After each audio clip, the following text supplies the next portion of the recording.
नमस्कार, मेरा नाम है अनुज। इलेक्ट्रॉन के अध्ययन के लिए 3 विज्ञानियों को भौतिकी का नोबेल। इलेक्ट्रॉन के अध्ययन के लिए 3 विज्ञानियों को भौतिकी का नोबेल। परमाणु के भीतर अति अल्प अवधि में इलेक्ट्रॉन की गतिविधियों का गहन अध्ययन करने के लिए 3 विज्ञानियों को इस बार भौतिकी का नोबेल पुरस्कार संयुक्त रूप से प्रदान किया जाएगा। परमाणु के भीतर अति अल्प अवधि में इलेक्ट्रॉन की गतिविधियों का गहन अध्ययन करने के लिए 3 विज्ञानियों को इस बार भौतिकी का नोबेल पुरस्कार संयुक्त रूप से प्रदान किया जाएगा। यह अध्ययन अमेरिका के पियरे एगोस्टिनी, जर्मनी के फेरेंक क्रॉज और स्वीडन की विज्ञानी एनी एल हुइलियर ने किया है। यह अध्ययन अमेरिका के पियरे एगोस्टिनी, जर्मनी के फेरेंक क्रॉज और स्वीडन की विज्ञानी एनी एल हुइलियर ने किया है। एनी एल हुइलियर भौतिकी का नोबेल पुरस्कार पाने वाली 5वीं महिला हैं। एनी एल हुइलियर भौतिकी का नोबेल पुरस्कार पाने वाली 5वीं महिला हैं और यह अध्ययन अमेरिका के पियरे एगोस्टिनी, जर्मनी के फेरेंक क्रॉज और स्वीडन की विज्ञानी एनी एल हुइलियर ने किया है।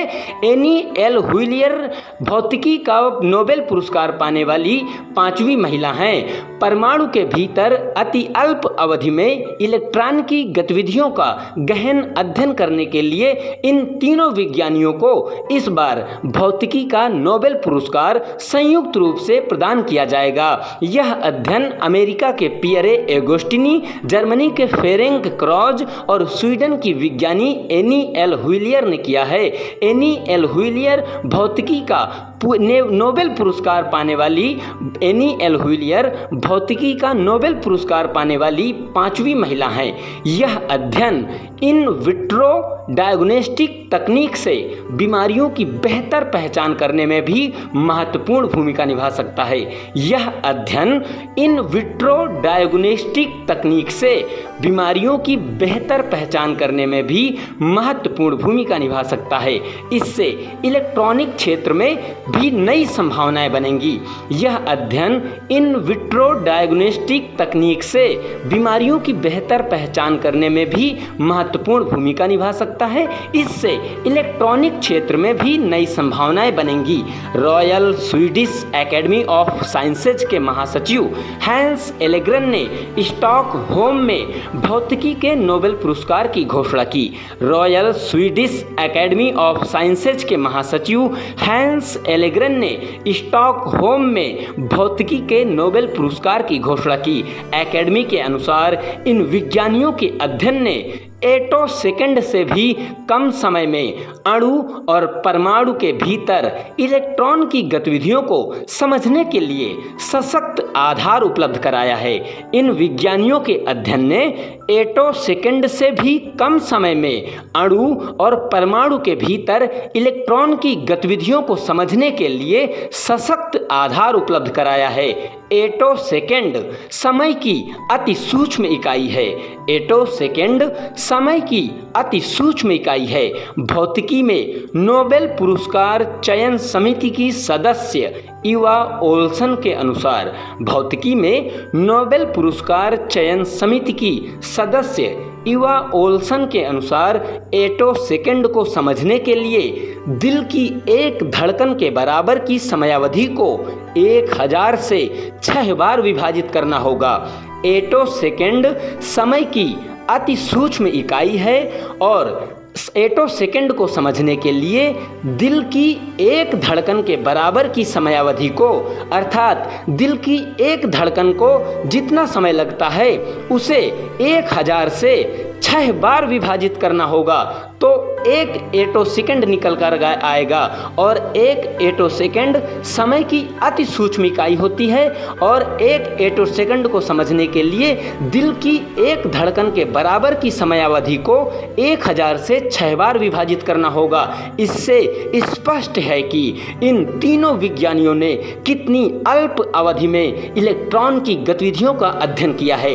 इससे स्पष्ट है कि इन इन तीनों विज्ञानियों ने कितनी अल्प अवधि यानी एटोसेकंड में इलेक्ट्रॉन की गतिविधियों का अध्ययन किया है। एकेडमी के अनुसार विज्ञानियों ने इस अध्ययन के दौरान प्रकाश की अत्यंत छोटी तरंगें तैयार करने का तरीका भी प्रदर्शित किया।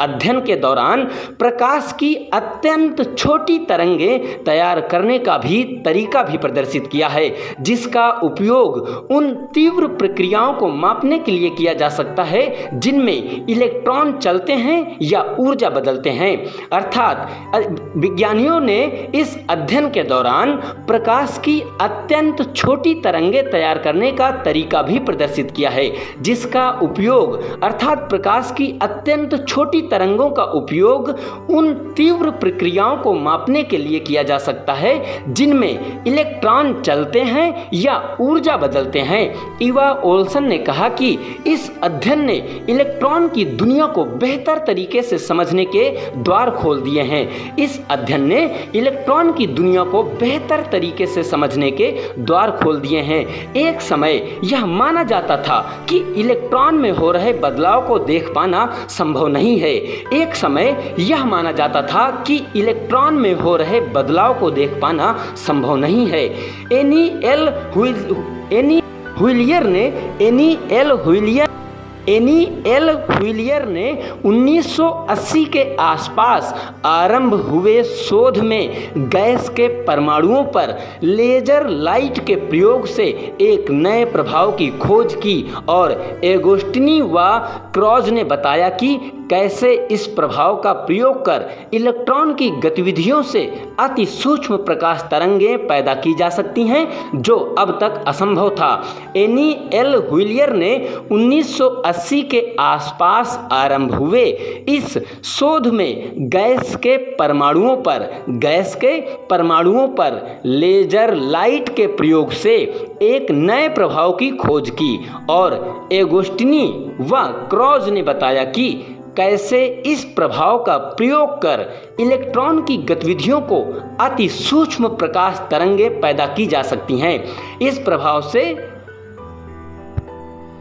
एनी एल व्हिलियर ने 1980 के आसपास आरंभ हुए शोध में गैस के परमाणुओं पर लेजर लाइट के प्रयोग से एक नए प्रभाव की खोज की और एगोस्टिनी व क्रॉज ने बताया कि कैसे इस प्रभाव का प्रयोग करके इलेक्ट्रॉन की गतिविधियों से अति सूक्ष्म प्रकाश तरंगें पैदा की जा सकती हैं, जो अब तक असंभव था। 1980 के आसपास प्रारंभ हुए शोध में एनी एल व्हिलियर ने गैस के परमाणुओं पर लेजर लाइट के प्रयोग से एक नए प्रभाव की खोज की और एगोस्टिनी व क्रॉज ने बताया कि कैसे इस प्रभाव का प्रयोग कर इलेक्ट्रॉन की गतिविधियों से अति सूक्ष्म प्रकाश तरंगें पैदा की जा सकती हैं, जो अब तक असंभव था।